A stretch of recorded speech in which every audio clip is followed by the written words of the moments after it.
최명신의 결백하고 단호함은 천하의 박정희 대통령도 높이 샀다. 맹우 사단장 겸 초대 주울 사령관으로 보냈더니 너무도 그 임무를 잘 해내었다.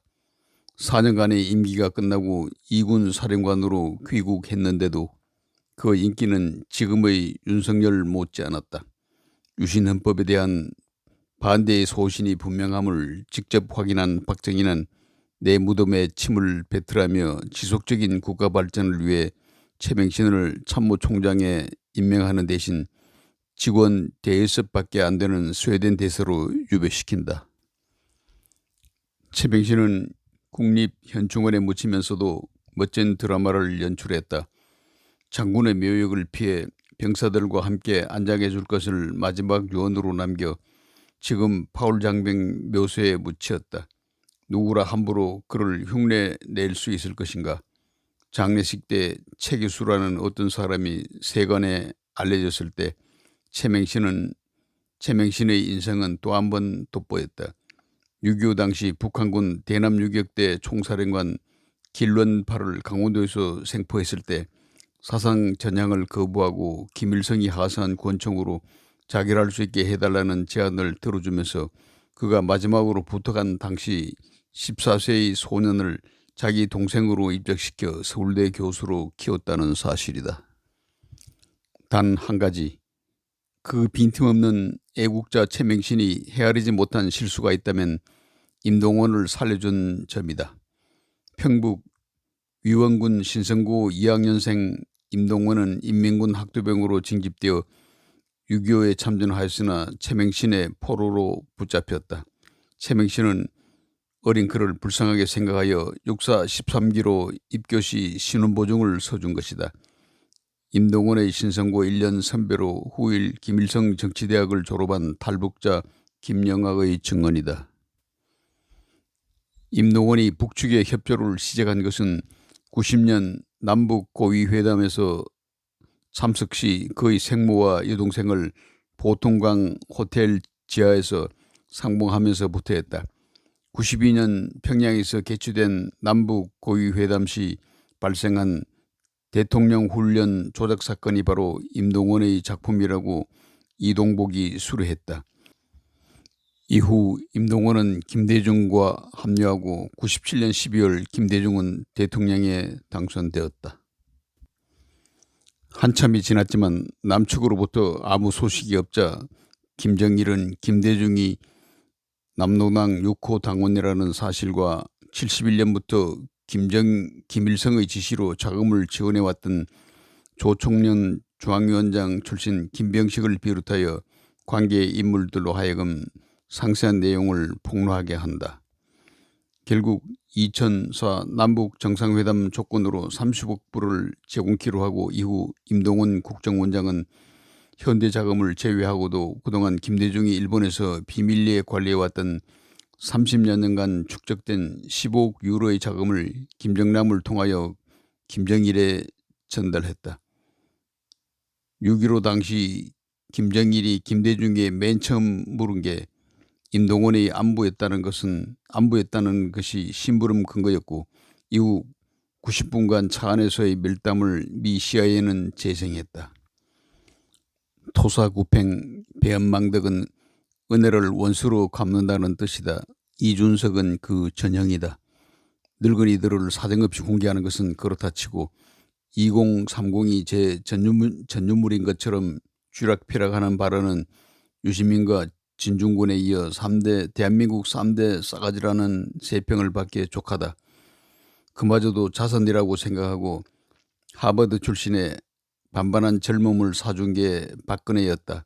고절 정도만 되어도 판결문을 읽어보면 탄핵죄는 어불성설임이 분명한데도 이준석은 은혜를 원수로 갚았고 거기에 아스팔트 우파까지 상종 못할 인간들로 싸잡아 난도질하고 있다.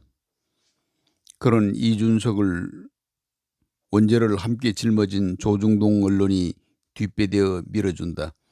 주호영이나 나경원 등 탄핵 62적과 차이점이라면 3번 출마해서 3번 낙선한 그의 무능함, 기름 바른 뱀장어 같이 늙은이의 청산유수 달변이다. 대한민국의 대표가 되고 그 여세를 몰아 차차기 대권이라도 움켜쥐는 날이면 대한민국은 2030을 제외하고는 모두 적폐청산감이다. 아이들이 불놀이를 하면 밤에 오줌 싼다는 우스갯소리로 알리는 게 우리네 풍토다. 나라가 아무리 개판이 되었기로 정의의 개념도 없이 꼰대 탓만 하며 직장을 못 구하네, 집을 못 사네. 그래서 묻지 마라 주식 찍고 블랙코인까지 어떤 비상식적인 행동을 해도 오히려 안 됐다며 2030 눈치 보는 게 작금의 정치 풍토다. 하버드 나온 머리를 이용하여 앙팡 테리블의 기세를 드높이는 이준석 같은 친구는 될성 부른 나무는 떡잎부터 알아본다는 속담도 있는데 지금부터 아예 잘라버려야 후환이 없을 것이다. 또 있다. 새로운 북을 만드는 문재인 멘토들이다. 문정인 세종연구소 이사장, 그는 5월 17일 지금 제일 걱정되는 부분은 미국이 북한의 인권 문제를 들고 나오는 것인데 이경우 북은 핵을 포기하기 어려워질 것이라고 했다. 남북연락사무소 폭파가 도발은 아니다고 그가 뱉은 말이고 내게에서 최선은 실제로 한미동맹을 없애는 것이라며 평화협정이 체결되면 주한미군을 정동하기 어렵다고 밝혔다. 정세현 평통 부의장도 마찬가지다.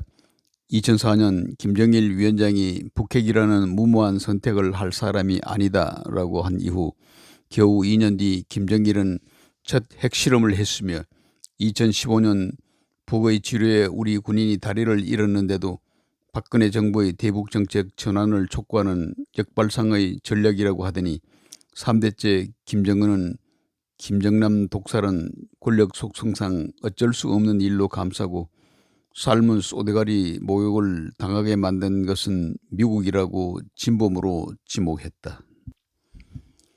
이재정 경기교육감은 전범 1호다. 노무현 때 좌파의 막잔 자금을 마련하기 위한 프로젝트가 일명 바다 이야기였다. 당시 그 게임기를 제작해 납품한 성사장은 뚜렷이 기억한다. 현금이 오갈 수 없는 게임 도박장의 판돈을 상품권으로 대체하는 아이디어가 이재정 작품이었다며 이후 전국이 게임 광풍에 휩싸였을 때 일부만 처벌받고 면피하고 5조 원 상품권은 내다봐야 해서 좌파 뒷자금으로 챙겨 넣은 것도 이재정이었다. 그 자금이 촛불 집회를 가능케 한 것은 물론이다. 일제치하 독립군들은 그래도 안중근이나 윤봉길처럼 권총도 도시락 수류탄도 수월하게 구했다. 지금 국가의 존립이 풍전등화인데도 무기를 쥐고 있는 군은 게임이나 하고 있고 돈줄을 쥐고 있는 재벌들은 경제의 최부자를 독립군에 현혹되어 집안을 망해먹은 어리석은 선배 부잣집으로 치부한다. 이러니 나라는 망하는 게 당연하고 그때서 국민들은 교화소에서 정신을 바짝 차릴 게다. 나서는 자, 목숨을 걸고 나서는 자, 우리는 그를 흠모했다.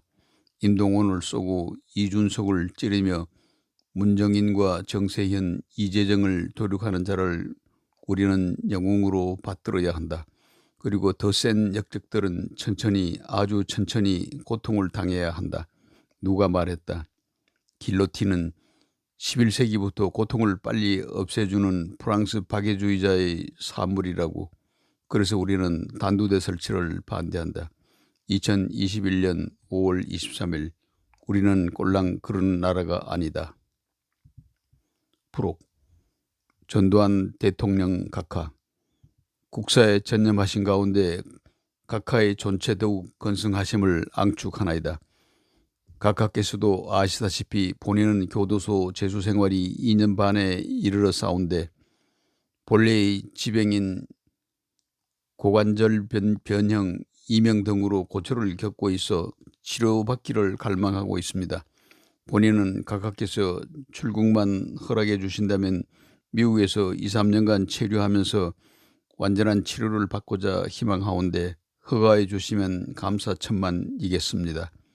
아울러 말씀드릴 것은 본인은 앞으로 국내외를 막론하고 일체 정치 활동을 하지 않겠으며 일방 국가의 안보와 정치의 안정을 해하는 행위를 하지 않겠음을 약속드리면서 각하의 선처를 악망하옵니다. 1982년 12월 31일 김대중.